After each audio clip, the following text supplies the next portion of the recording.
दोस्तों, नवरात्रि का महाउत्सव बहुत ही शुभ और मंगलकारी माना जाता है। नवरात्रि के 9 दिन गंगाजल की एक एक बूंद की तरह पवित्र माने जाते हैं।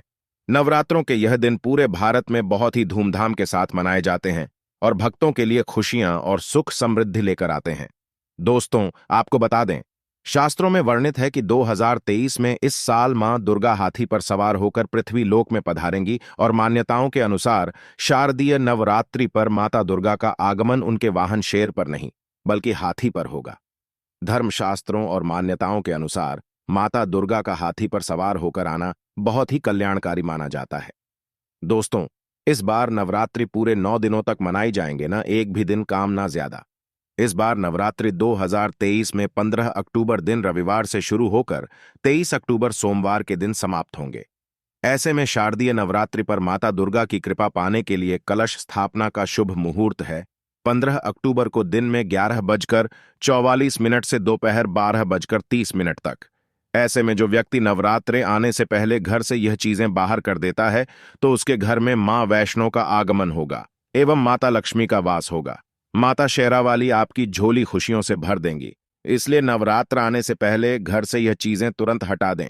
दोस्तों, आज हम कुछ ऐसे ही गलतियों के बारे में जानेंगे जो अगर आपके घर में भी होती है तो माता लक्ष्मी कभी नहीं करती।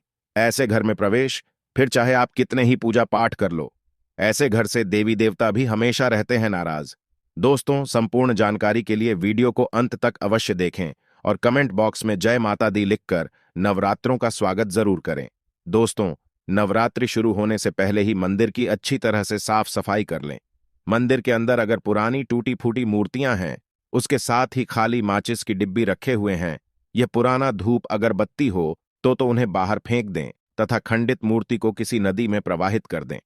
इसके अलावा माता शेरावाली की तस्वीर अगर कांच के फ्रेम की है और वह हल्की सी भी अगर टूटी हुई हो तो इसके कांच को बदलवाकर नया कांच लगवा लें अथवा ऐसी तस्वीर को जल में विसर्जित कर दें। टूटी तस्वीर की पूजा करने से आपकी श्रद्धा, भक्ति, व्रत आदि सब टूट जाता है, आपका व्रत खंडित हो जाता है। दोस्तों, नवरात्रि के 9 दिन बहुत ही पवित्र होते हैं।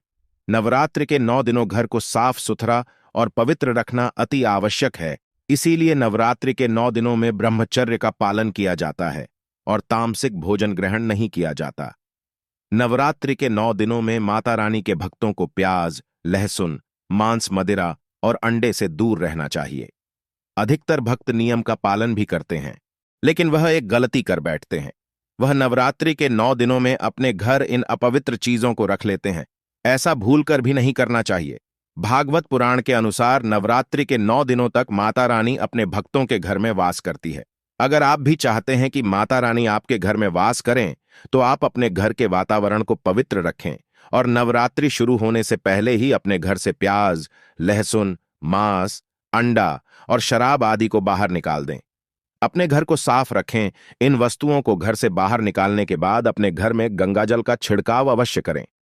भागवत गीता में भगवान कृष्ण कहते हैं, बगैर गंगाजल छिड़काव कोई भी मंगल कार्य सफल नहीं माना जाता। इसके अलावा घर में जो भी फालतू कबाड़ का सामान है, फटे पुराने कपड़े हैं, उन्हें बाहर निकाल दें। घर में बेकार पड़ा सामान नकारात्मक ऊर्जा लाता है, इसीलिए गंदगी बिल्कुल भी ना करें।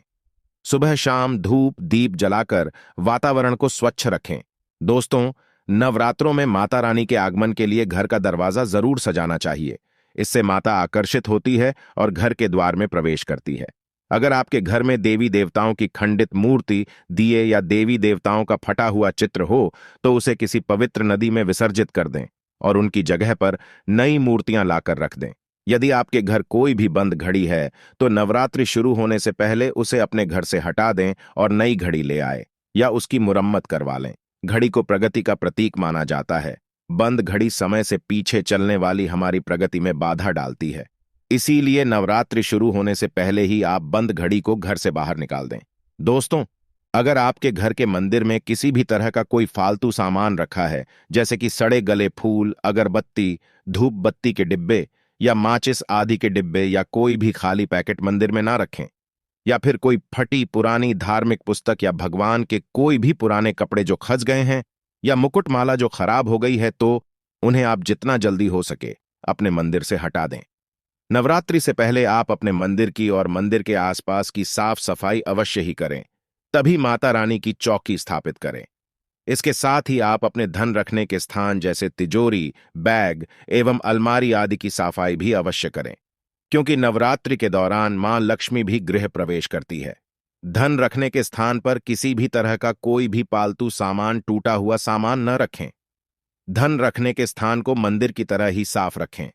नवरात्रि के दौरान माता रानी की पूजा में कौड़ियों को जरूर शामिल करें। माता रानी के साथ साथ रोजाना कौड़ी का भी पूजन करें। इसके बाद कौड़ी को धन रखने के स्थान पर रख दें। ऐसा करने से घर में हमेशा बरकत होती है और माता लक्ष्मी के आशीर्वाद से घर में सुख, शांति और समृद्धि रहती है और धन धान्य की कभी कमी नहीं होती। दोस्तों, आपको बता दें कि अगर आपके पास पुराने जूते चप्पल इकट्ठे हो गए हैं तो नवरात्रि से पहले उन्हें घर से बाहर निकाल दें।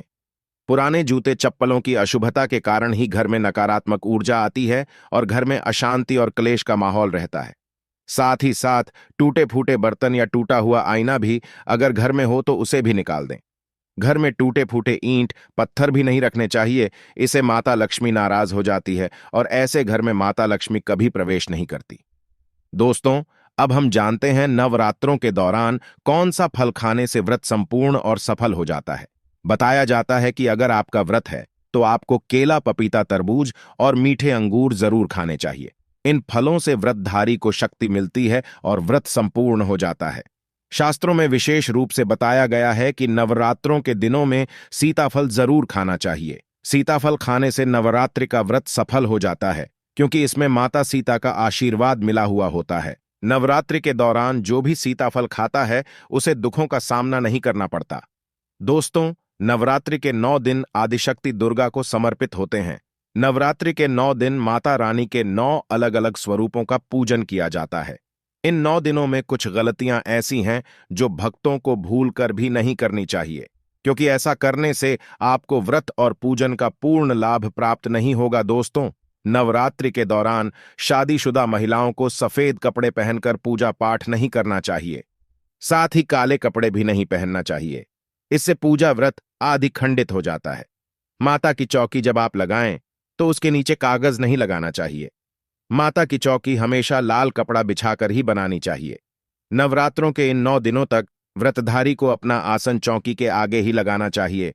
और अगर आप घर के मंदिर में अखंड ज्योत जलाते हो तो कभी भी घर को अकेला नहीं छोड़ना चाहिए।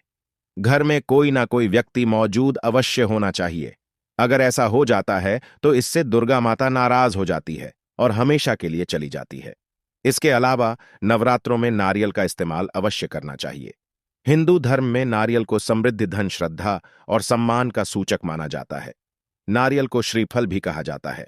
नारियल का हर मांगलिक कार्य में विशेष महत्व होता है। माता रानी को नारियल अर्पित करते समय कुछ गलतियां भूलकर भी ना करें। दोस्तों, नारियल कई प्रकार के होते हैं, एक हरा, दूसरा सूखा, जिसके अंदर पानी होता है। माता रानी के पूजन में सदैव पानी वाला नारियल ही इस्तेमाल करें। नारियल पूर्ण होना चाहिए। नारियल चटका हुआ या टूटा हुआ नहीं होना चाहिए, क्योंकि साबुत नारियल ही पूर्ण और पवित्रता का प्रतीक होता है। साबुत नारियल को ही श्रीफल यानी कि मां लक्ष्मी का फल कहा जाता है। यह भी ध्यान रहे कि महिलाएं माता रानी को नारियल तो अर्पित कर सकती हैं, लेकिन महिलाओं को भूलकर भी कभी माता रानी के नारियल को तोड़ना नहीं चाहिए। दोस्तों, हमारे धर्मशास्त्रों में स्पष्ट रूप से वर्णित है कि नवरात्रि के दौरान सबसे ज्यादा महत्व होता है कन्या पूजन का। माना जाता है व्रत और उपासना से माता रानी इतना प्रसन्न नहीं होती है जितना कि कन्या पूजन से होती है। नवरात्रि में छोटी छोटी कन्याओं को माता रानी का स्वरूप माना जाता है। कन्याओं को भोग लगाया जाता है, उन्हें प्रसन्न किया जाता है और बदले में आशीर्वाद मांगा जाता है। कन्याओं को प्रसन्न करने के लिए गिफ्ट आदि उपहार वगैरह दिए जाते हैं। माना जाता है अगर कन्याओं को कोई भेंट दी जाए और उसे खुशी खुशी स्वीकार कर लें तो इसका मतलब है माता रानी अर्थात माता वैष्णो ने भेंट स्वीकार कर ली है। जिन पर कन्याएं प्रसन्न होती हैं तो समझो उन्हें माता रानी का आशीर्वाद मिल गया और माता रानी की कृपा से उन्हें मुंह मांगा वरदान प्राप्त होता है। नवरात्रि में 2 साल से लेकर 10 साल तक की कन्या का पूजन होना चाहिए। अष्टमी अथवा नवमी को कन्याओं के पैर धोकर भोजन करना, उपहार आदि देना श्रेष्ठ माना जाता है। शास्त्रों में बताया गया है कि अगर नवरात्रों में कन्याएं आप पर खुश हैं तो माता दुर्गा एवं माता लक्ष्मी का आप पर हमेशा आशीर्वाद रहेगा, जिससे आपका जीवन खुशियों से भर जाएगा और आप हमेशा जीवन में तरक्की एवं उन्नति करेंगे। दोस्तों, इस बात का खास ध्यान रखें कि कन्याओं को काले एवं सफेद रंग के कपड़े ना दें और याद रहे कि कन्याओं को लोहे का कोई भी सामान नहीं देना चाहिए। आप कन्याओं को स्टील के बर्तन, बिस्किट, चॉकलेट, मिठाई, सुंदर से आभूषण एवं पैसे इत्यादि दे सकते हैं। जब कन्याएं अपने घर के लिए प्रस्थान करें तो उनके चरण जरूर छू ले और माता रानी से अपने जीवन की खुशहाली एवं सुख समृद्धि के लिए प्रार्थना करें।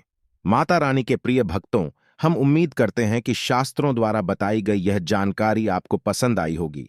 अंत में चैनल को सब्सक्राइब जरूर कर लें और कमेंट सेक्शन में जय माता लक्ष्मी, जय माता दुर्गा जरूर लिखें।